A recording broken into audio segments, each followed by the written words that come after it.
ఇప్పుడు మనం ఇక్కడ గణేశుని ప్రార్థిస్తాం.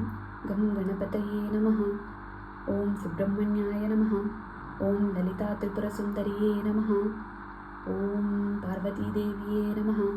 ఇప్పుడు మనం లింగాభిషేకం చేస్తామన్నమాట. ఓం నమస్తే హస్తు భగవన్ విశ్వేశ్వరాయ మహాదేవాయ త్ర్యంబకాయ త్రిపురాంతకాయ త్రికాగ్నికాలాయ కాలాగ్ని రుద్రాయ నీలకంఠాయ మృత్యుంజయాయ సర్వేశ్వరాయ సదాశివాయ శ్రీమన్మహాదేవాయ నమః. ఇలాగా మీరు చేసుకోవాలి. ఇక్కడ మనకి గణపతి ఉంటారు, అక్కడ మనకి సుబ్రహ్మణ్య స్వామి ఉంటారు, ఇంకా ఇది మధ్యలో మీకు లలితా త్రిపుర సుందరి దేవి ఉంటుంది, ఇక్కడ మీకు పార్వతీదేవి ఉంటుంది, ఇక్కడ మీకు మన పరమేశ్వరుడు ఉంటాడు. సో ఇలాగా మీరు చేసుకోండి. నమస్కారం.